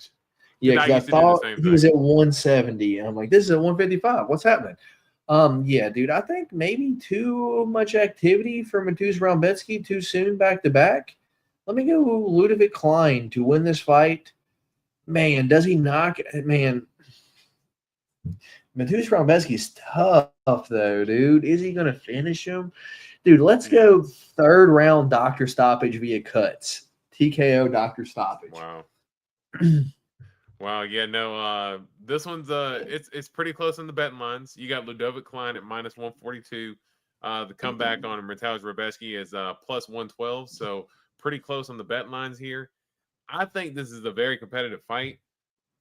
Both good strikers, both have good wrestling, but where they work best is their striking. Ludovic Klein has some nasty kicks, where I think Raumbetsky is the better boxer of the two. For me personally, I actually think, Ludovic Klein's wrestling has came along, but I think Raumbetsky is the better wrestler overall. His big thing is where he's got such a short reach. It takes him a minute to work into range, Raumbetsky that is. And, it takes him a second to work in the range where, he can kind of get in and do his best work. But Ludovic Klein doesn't have the most dangerous hands when the distance is close. Man? So get out of here, go, dude. Oh no, Chubbs. He's under my. I'm at this little fucking desk here, and there's 2 chairs, and somehow he has walked underneath my chair and is underneath my feet right now, dude. Dude, go lay down. Go lay down. Go lay down. He wants you to show him some love. I think he wants to go outside, but we got this shit going on. Yeah, and we'll wrap this thing up. But I'm actually going to go Rebeski here. I'm actually pretty confident in Rebeski. I'm actually surprised that he's the underdog. I think he's came in as a favorite so much in his last couple of fights, and I even bet Chris Duncan in the last fight. So I was super confident that Chris Duncan was going to be able to get the fight done. But I do think that Rebeski's level of competition, considering that I think he's fought the tougher fighters than the Ludovic Klein has, and he's got a lot of athleticism and ability. Give me Rebeski by decision here. Fair enough. Me and D-Rose split for the first time of the night. I'm on Ludovic Klein, D-Rose on Matus Roundbeski. Moving on to the next one, we got Ikram Aliskerov taking on the Iron Turtle, Jung Young Park. D-Rose, I hate this fight. I don't like Ikram. I think he's kind of ass. But at the same time, the way Iron Turtle wins fights is by taking fighters down, and we know Ikram's got solid takedown defense. So that being said, dude, I'm not even going to break this one down. Feel free. I'm going to go walk my dog real quick. I'm going to go Ikram via second round knockout, I think, because I just think Iron Turtle is a little bit outmatched on the feet, and he's getting a little bit older, dude. He has been showing he's been absorbing a little bit more damage than what he used to, man. So I don't feel good about this one because I don't like Ikram, but I do think he's the better fighter. And Antoine thinks Park can outbox him and grapple with him. So I'll go let out my dog real quick, and then I'll be back in a second. D-Rose, feel free to start on the next one if you need to. Yeah, that's actually what I was going to say. If I'm at that spot, I'll just go on to the next one. But yeah, I think for Ikram and the Iron Turtle, Jung Young Park, this is pretty good matchmaking because I do think that both guys kind of fight pretty similar. Both kind of wrestle boxers. Ikram kind of has a weird angle where he throws his punches where they're kind of like arm punches. They're not quite Renat Fakhretdinov because he's definitely a cleaner puncher than Fakhretdinov, but kind of a little bit similar. But he's very effective, and he's got it. Even though he gets caught with the uppercut, he actually has a pretty good uppercut himself. Aliskerov does. Jung Young Park, he's going to look to work that jab. He's got a great 1-2, and he's going to look to back you up against the fence and work his wrestling in. And, I know Matt made the point about Ikram having really, pretty decent takedown defense. But if you're in a fight with Khamzat Chimaev and Khamzat does not take you down once in the fight, I think it was like on 12, 13 shots, you have really good takedown defense. So I don't see Jung Young Park taking the fight down to the ground. Both fighters can get clipped. I've seen both fighters get hit on the feet and hurt. So it's not like both these guys' defense is just impenetrable and they never been rocked. They both definitely been rocked, and we've seen both get finished in the UFC. But I do think that that Ikram, a little bit of the better athlete of the two. I think he's a little bit quicker with the hands. Jung Young Park can get caught in certain situations sometimes, even in the Nerdiev fight.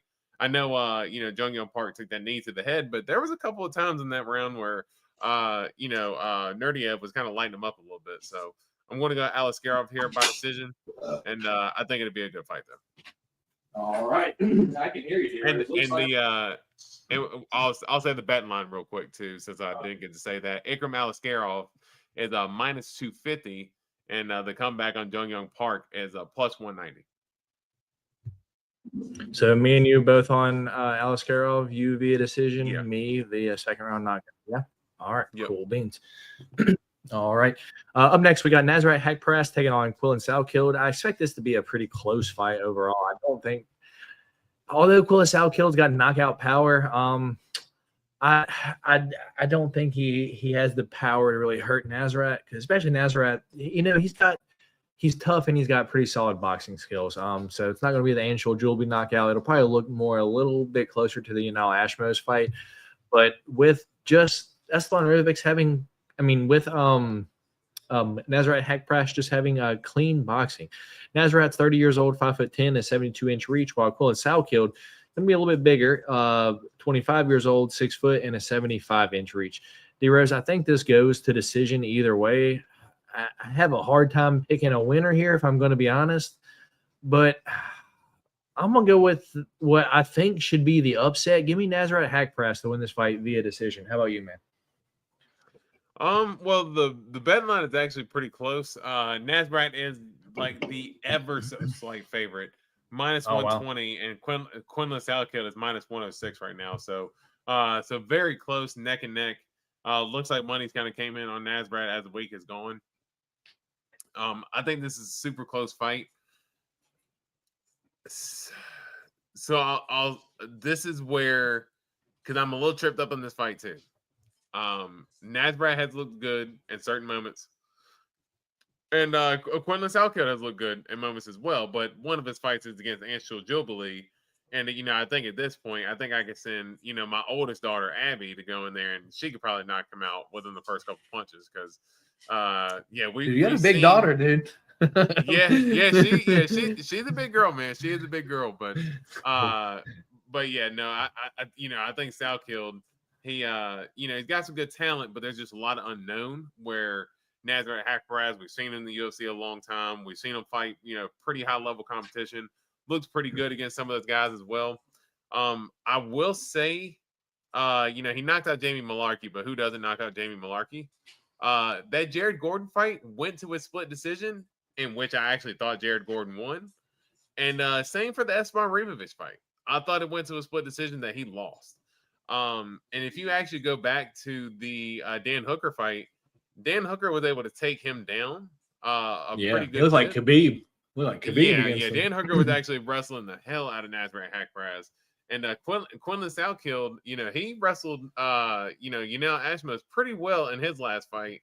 Because that was something that actually surprised me. I was not expecting to see Southkill with the wrestling. So I'm actually going to go in the surprise here. I want to go Southkill by decision. I think it's a super close fight. Definitely can see it going Nasrat's way. I know he's got the UFC experience, but he's definitely got some flaws in his game that I think Southkill could take advantage of. So give me Quinlan Southkill by decision. All right, fair enough. We will move on to the next one as Dave calls out the ass most. All right, moving on. We got Alexander Rocket Rakic taking on the professional Azamat Murzakanov. Rakic, in his last 5 fights, 2 wins, 3 losses. Lost to Jan Blachowicz, lost to Yuri, and then lost to Magomed Ankalaev. He is 33 years old, 6'4", and a 78-inch reach, while Azamat Murzakanov is 15-0, undefeated, 5-0 of his last 5 fights. Knocked out Brendan Nabario 4 months ago. Year layoff, knocked out Alonzo Minifield. Unanimous decision win over Dustin Jacoby. Knocked out Devin Clark and knocked out Devon Chukwi. He is 36 years old. He says he's 36. I feel like it might be 46. Anyway, 5'10" and a 71.5-inch reach. Rakic is going to be so much bigger than him, man. But I feel like Azamat is so patient and calm. And you might be like, they're in the fight. You might, if you pick him to win, you might be like, Azamat, do something. But, dude, he's 15-0. He's undefeated. He's had, 5+ fights in the UFC now. He knows how to win against someone with a shitty chin, dude. I think at some point he ends up finding the chin of Alexander Rakic. Let's go round number 2, D-Rose. Which way are you going here? Man, this is another one of those fights that I've been back and forth on.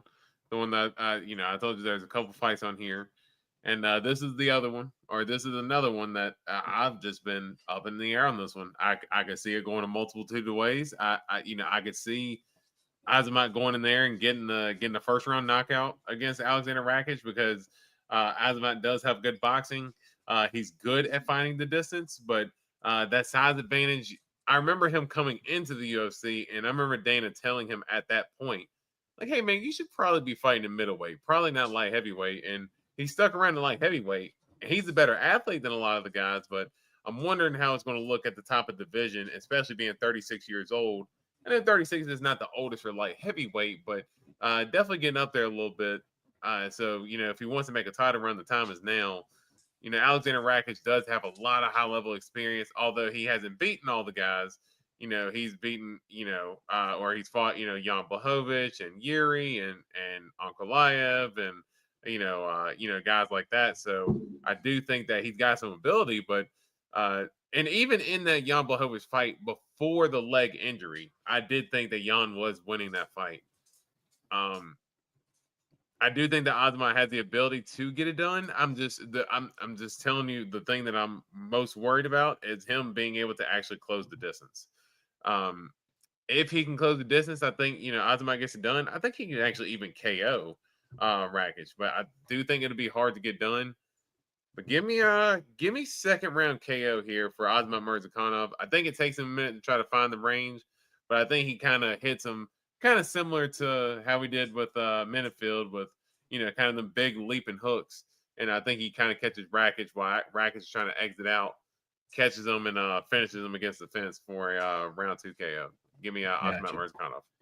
So me and D-Rose, spot on. Exact same method of victory and round. Aspinall Murzakanov, round 2 knockout. And shout out Derek for the super sticker, brother. I truly appreciate it, my guy. I guess it's staying up on there. Okay, there we go. Moving on to the next fight, we got Alexander Volkov taking on Jailton Almeida, dude. Man, why are they doing this to Volkov? Real quick. I did not give odds for the last fight. Real quick. Aspinall Murzakanov -120, Alexander Rakic -106. So a relatively close bet line on that one. Wow, that's worth your Aspinall money, I believe, just because Rakic is an ass. Anyway, moving on to the next one. We got Volkov versus Jailton Almeida, dude. Why are they doing Volkov like this, dude? He's been on a little streak, dude, and then got robbed against Cyril Gane. And then now they Gane said he was going to make it up to him. Right now they give him Jailton Almeida. Someone's just going to go out there and take him down, dude. Man, to be honest, I want Volkov to win this fight, but I got some Jailton Almeida cards, some rookie cards that, if he wins this, I wouldn't mind maybe getting rid of, something like that, So I prefer Volkov to win, but I know Jailton Almeida is probably going to win this fight.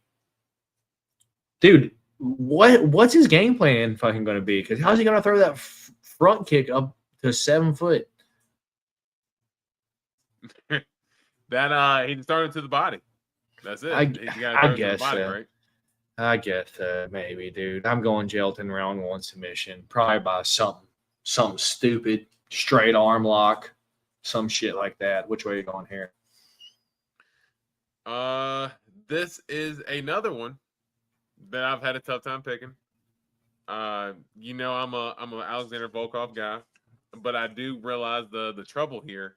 And that bet line is actually getting a little bit bigger for Almeida as the week goes as well. Jailton Almeida is -215. Alexander Volkov is +164. I think this is it's a well-matched fight, but as we said, Dana told Volkov that he was going to do him a favor. He was like, "Hey, I got you. I'm gonna look out for you," and maybe he could have paid him out or whatever, sure.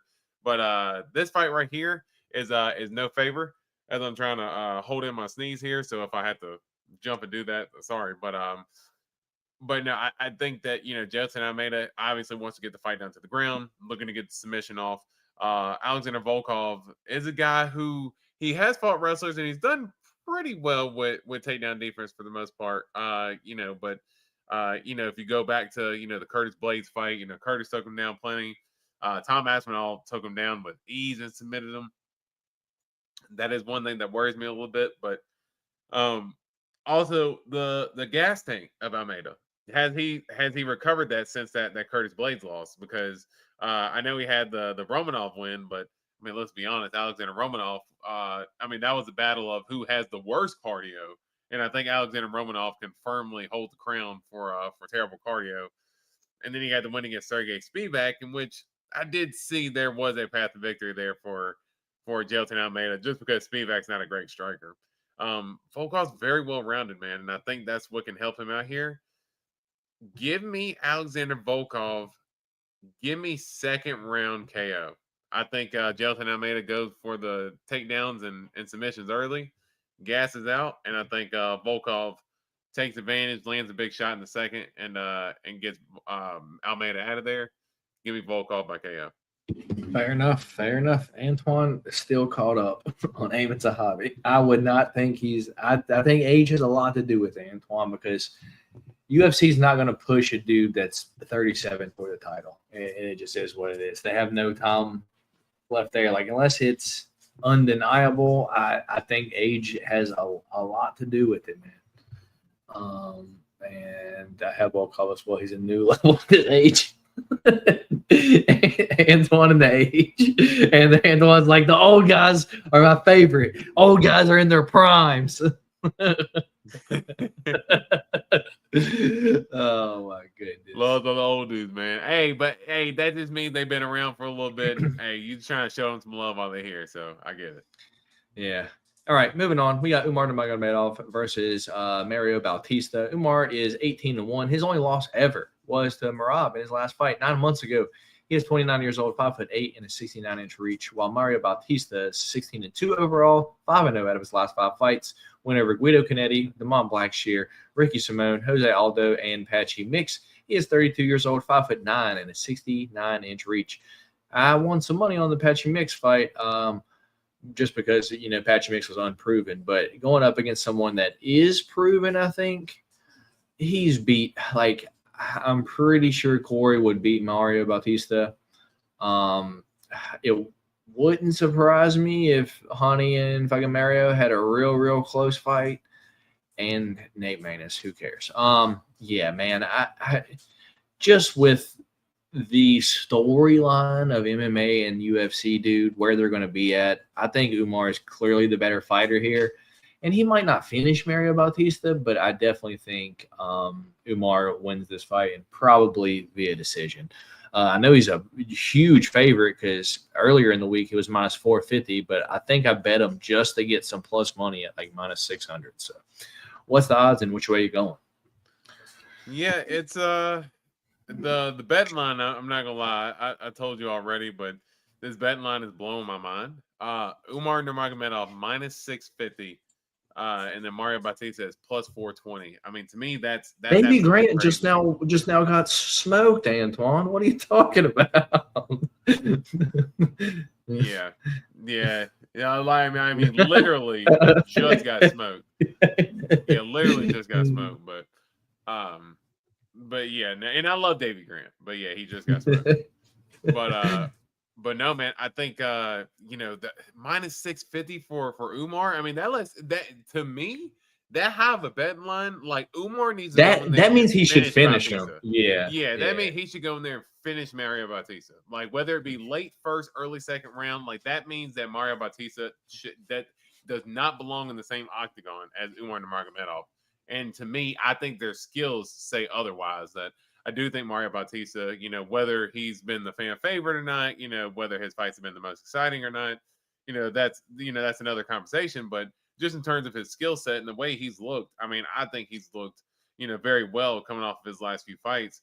And, he held it down against Patchy Mix. And I know, maybe the win hasn't aged as gracefully, but that was a fight that nobody was wanting to take coming into the UFC. And Mario Bautista was like, hey, sign me up for it. I'm game. I'm here to fight anybody, and I want to fight the best in the world. And I love the attitude. And you rattle off, Umar's last few fights. Who did you say? Nate Maness and Honey Barcelos, and I know he's got Corey Sandhagen on there, but Bekzat Almakhan, wasn't that the dude who was betting on his own fights in the UFC? Now he's not even in the UFC anymore. Man, I'm sorry. I don't think that's the same guy.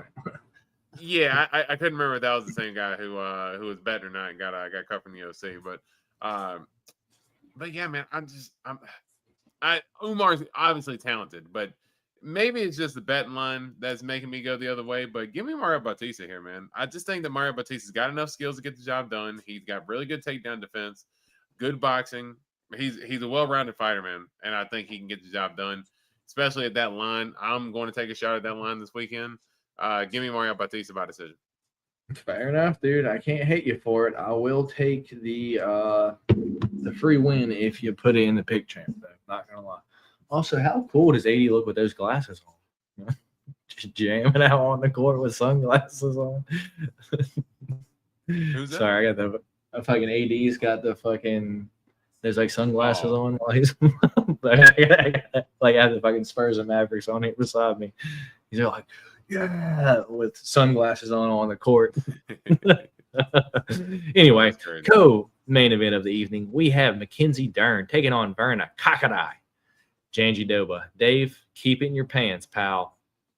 Anyway, Verna Jandiroba is 22-3 overall.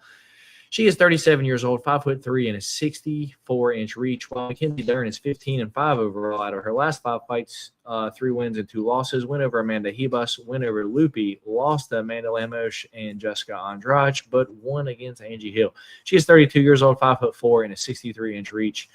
D-Rose, this fight happened, what, 2.5 years ago, 3 years ago? I'm not gonna lie. Actually, it felt like it was longer. Oh, their first fight. It felt like even maybe like 2021. So maybe like 4 years, 4 or 5 years I ago. don't know, man. Yeah, whatever it is. Has any fighter changed that much in the last 4 years? Maybe Mackenzie throws with a little bit more confidence on the feet now, but I don't think that fucking matters, dude. What are the odds for this currently? Odds for this currently right now, Mackenzie Dern is -178 and Verna Jandiroba is +138. How is Verna the underdog here, man? In what world is she the underdog? She's going to go out there. She's going to take down Mackenzie. Dude, she's going to go out there, take her down, and fucking lay on her, dude. And Mackenzie Dern's going to play off her back, but not going to be able to do shit, dude. I think this is an easy Verna via decision win. I think it goes 5 rounds, and we see Verna and New. Unfortunately, I would much rather see Mackenzie Dern as the champion, but I don't think so, man. Which way are you going here? Yeah, I think it's an interesting fight, and I think where Verna hasn't been as impressive in her wins, where I think, and she's got a couple submission wins in there as well, but of course, the delivery of the submissions are not as exciting. Where I do think some of Mackenzie Dern's wins have been more impressive. But I do think that some of her losses have been a little bit more brutal as well. But Verna got a lot of her confidence back. I know where she had said that she had lost her first 2 fights. I believe it's that Hebus and Mackenzie Dern in the UFC that she had lost a little bit of her confidence. But once she started kind of stringing some fights together, she kind of started getting her confidence back. And man, I like it, man. I really do. I like the spot that she's in. She's got her confidence is rolling right now, and I do think Mackenzie Dern's confidence is on a roll as well. So I think this is the one that I probably had the most difficulty going back and forth picking, because I've literally went back and forth and said each fighter each time, and for different reasons, one way or the other. I think where this separates for me is where Mackenzie's striking is a lot better, and I think she's a lot more polished. And I think even though that she's going to engage on the ground, but she's always on the attack, which is a good thing. She's not looking to just be defensively sound and try to save herself. She's looking to attack when she's off her back. So I think when she's going for arm bars and stuff like that, even if she is to get taken down, could put herself in the positions where she could basically get back up and maybe initiate a takedown of her own, because she was able to work her own takedowns against Verna in their fight, and able to work takedowns in as well in that first fight. So I do think both fighters have made pretty good progress, but give me Mackenzie Dern here. I don't think it's going to be the most entertaining fight. Mackenzie might get cut up a little bit because she is a little bit more willing to throw, but give me Mackenzie Dern by decision to get it done. Yeah, I don't know, dude. I just feel like Verna's just going to lay on her. It's about to be boring as shit for 5 rounds because Mackenzie likes to play off of her back too much, dude. And it's like, I think out of the out of the wrestling and the control here, I think for sure Verna has her covered there. It's just the danger factor of Mackenzie Dern. Like, will she throw up a sub that's going to catch her? Can she do more damage on the feet? Maybe. Will she hit Verna with a step in knee like Dern did against Angela Hill and rocked her?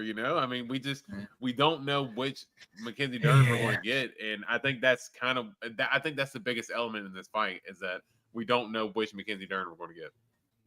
Fair enough. My wife, I'm going to bang her with the belt on, says Dave. All right, Dave. Dave's going Verna. All right. Main event, Tom D. Rose. We got Cyril Gane, Tom Aspinall. Dude, I'll say it. Tom Aspinall, 15-3 of his last 5 fights. One loss to Curtis Blades, but that's because he blew his knee out when he kicked Curtis Blades. Aside from that, undefeated inside the UFC. He is 32 years old, 6'5", and a 78-inch reach. Cyril Gane, 13-2 out of his last 5 fights, 3 wins, 2 losses. Lost to John Jones and Francis Ngannou. 35 years old, 6'4", 81-inch reach. I'm going Tom Aspinall.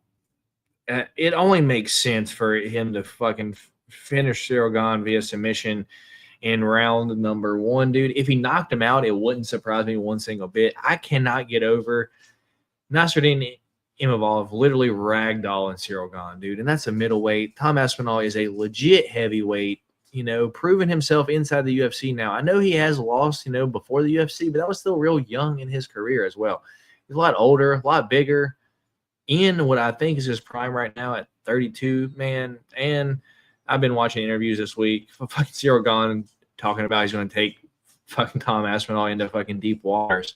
How, Cyril? What are you going to do, man? Run around the outside of the cage and run from the Tom Aspinall? I don't know how you're going to take him into deep waters, dude, when you can't stop a fucking takedown. John Jones treated him like a fucking toddler, man, and I think Tom Aspinall does the same.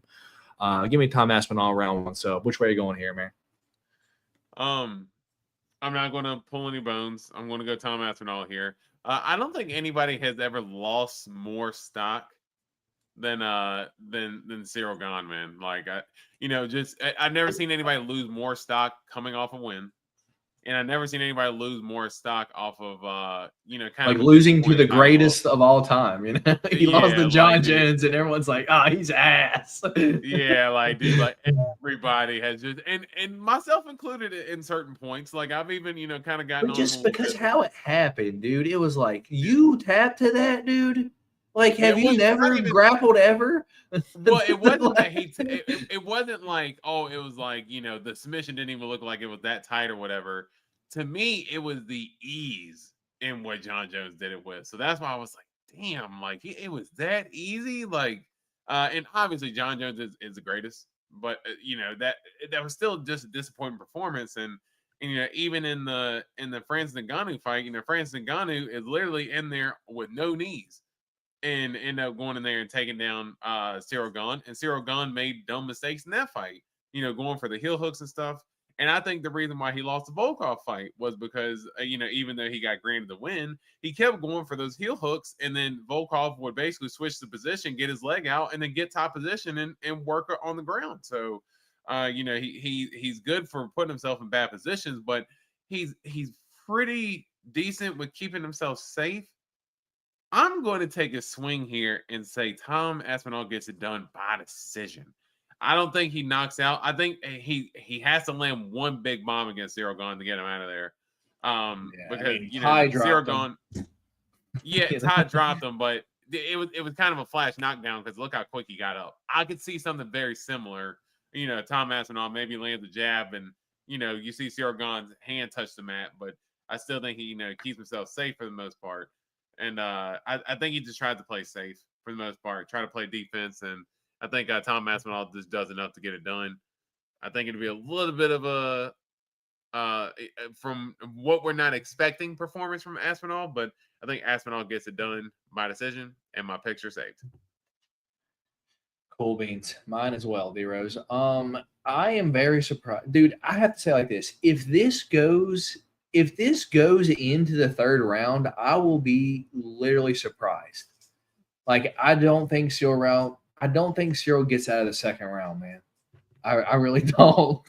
Like, yeah, I don't know how, like, unless he's just been doing sprints for the past 8 weeks and he plans to run around the octagon running away from Tom Aspinall for 10 minutes straight. I don't know how it gets out of the 2nd round, man. Dude, like he's just gonna full on sprint away. Dude, Tom Aspinall by points plus 1,100. Go ahead and donate it, man. I ain't gonna stop you. I ain't gonna stop you. You ain't broad me. You ain't. I gotta take a stand. Dude, what's Tom Aspinall KO 1-2? So, and I'm getting that line for you. Just straight up KO is -110. KO 1 or 2 is +155. If you want to at least make some money, put it on that. What about but I can sub? see a submission too. Yeah.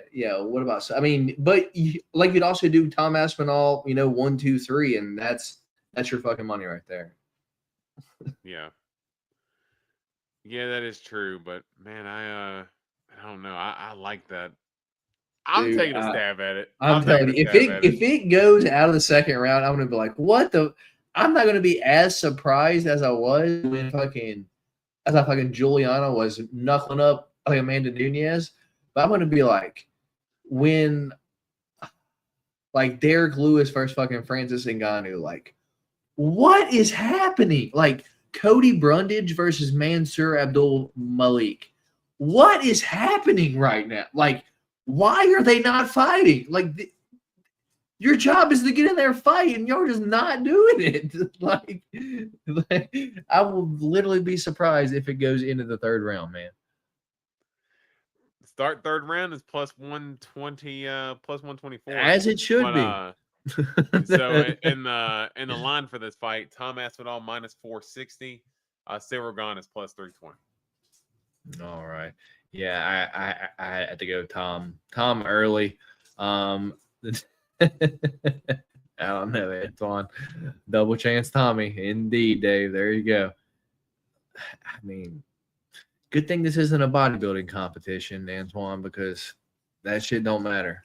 That shit don't matter. How do you feel about Brady versus Morales? I think it's a good fight. Tough fight for Brady, if I'm going to be honest. I wouldn't expect him to. I would expect him to take a different fight. Yeah, but I respect his mindset too, to where he's like, "Hey, I'm just going to take whoever because I'm just trying to work my way to the title. It's not really about the names that I get; it's really about working towards the goal." And Michael Morales, I guess he was having trouble getting the top matchup, so Brady said, "Yeah," and I like the matchup. It's a good fight. It's a tough fight for Sean Brady, but it's a tough fight for Michael Morales too. It's a big step up for him, and I think it's there's definitely advantages for both guys there. I agree. Let's see here. Let me this. So that will be all of our predictions for every single fight on the card. So if you missed any, feel free to go back, rewind, do all that good stuff. But yeah, me and D Rose are pretty much gonna get out of here. Aside from, but it's time for D Rose's Dog of the Week. You thought I was gonna forget it, D Rose? You thought I was gonna forget it? I ain't gonna forget it. I wasn't gonna let you forget it. You thought the show was over. But it's time for D Rose's Dog of the Week. What is it, man? What's D Rose's Dog of the Week? I don't have odds. Can I get on there and at least see odds? Come on, FanDuel, help your boy out. We're on a 2-week streak here. As you see, Dave, we started 0-2. Last 2, we've been 2-0. Let's try to keep this momentum going. There's a slight dog on here that I am on right now, and I do think he gets the job done. Okay. Give me Mateusz Rebecki against Ludovit Klein. Mateusz Rebecki is +112 right now. Ludovit Klein is -142. I think Rebecki gets it done. Again, I was super confident in Richie Lane getting the job done last week. I didn't think he'd get the first round KO within the first punch, but hey, we'll also take that. So sweat free. Let's go Mateusz Rebecki here for our Dog of the Week. Dog of the Week. All right. So, D Rose, the only thing left for the show is Pick Champ Matter. So we have 1, 2, 3, 4, 5 different picks on the card. It is a pay-per-view, so ain't no picking to be done, man. We got our 5 different picks. We got our 5 different picks for the Pick Champ. So Pick Champ for this week is Ludovit Klein versus Mateusz Rebecki, Nazareth Hackpress versus Kulin Salkild, Jelton Almeida versus Volkov, Umar versus Mario Bautista, and Verna versus Dern. So exact picks are: I am on Ludovit Klein, Nazareth Hackpress, Jelton Almeida, Umar Nurmagomedov, and Verna Jandiroba, and D Rose is on Mateusz Rebecki, Quilisao killed Volkov, Mario Bautista, and Mackenzie Dern. Some close ones there, man. Some close ones, dude. I'm worried about the Dern fight. Sal killed and Hack harassed. I think Umar and Almeida will win easily. But, hey, we only got to win 3 of the 5, dude, and those are the 3. And I'm worried on 3 of them, not going to lie. Like, could go either way. But how do you feel on the pick chant this week? I mean, shaky as always, but hey, we that's what we're here to do, man. We're here to let these results either make us happy or piss us off. And I was pretty pissed after that Kyle Prepolek and Drew Dober debacle. So let's see if we have another debacle like that this weekend. Does 3 in a row mean it's permanent on the show? No, Dave. We gotta hold D Rose's feet to the fire every single week. You know, once he loses 2 in a row, he has to know, like, D Rose's dog of the week is going away if he don't get this third one. So so we gotta hold his feet to the fire. We gotta hold his feet. But yeah, man. So anything before we get out of here, or you good to go, brother? No, I think that's pretty much everything needs to be said. Good luck this weekend, and hopefully we win some money. Yes, sir. I do have one parlay cooked up. Probably not the best odds because I had some money left on my bookie, but I got it's like plus 124 for the 4-leg. It's Tom Aspinall, Umar Nurmagomedov, Jackie Amareem, and Walter Walker. I think it cashes. Aside from fucking D Rose picking Mario Bautista, how do you feel about it, D Rose? Yeah, I mean, you got some pretty decent favorites on there. All favorites. Minus 420, minus 670, minus 450, minus 350. All parlayed together gets about plus 124. I put $55 on it. Notice what I put on it? $55. Anytime I've ever bet more than $50, I've lost it. I put 55 on there. We're chancing. We're chancing it, D Rose. We are chancing the future. Can I break the curse of every time I bet more than $50 I lose? I bet 55. Let's see if we can break this curse, man. It's 55 to win 170 and some change. 120, 127.75, something like that. I don't have the actual payout on fucking my bookie because they're ass, but you know, it is what it is. Dave State multicultural. All right, man. Well, that is going to be it for the show. If y'all haven't already, please do us a favor. Hit that thumbs up button on y'all's way out. I'm doing what I can here. Sorry if the quality of the show today is ass, but my Wi-Fi isn't good here in the hotel room. So here in the next few weeks, we'll be getting this shit sorted out, or I'll get a hotspot, one of those two. But yeah, man. With that being said, I ain't got nothing else. You got anything else? No. Throw the jabs. I guess that's it. So my name is Matt D. Rose on that side of the screen. Y'all have a good weekend. Make sure don't be betting more than you can afford. D. Rose, what about change of cheddar? You gonna do change cheddar Friday? I don't know. All right. I'll not 100% possibly change cheddar Friday. I gotta get this connection and shit sorted out. So maybe change cheddar, but you guys just keep an eye out. It'll be on the channel if so. But we appreciate y'all. Y'all stay safe. Don't be betting more than you can afford to lose on this fight. And then we will catch you guys maybe Friday, but if not, next Wednesday. Peace.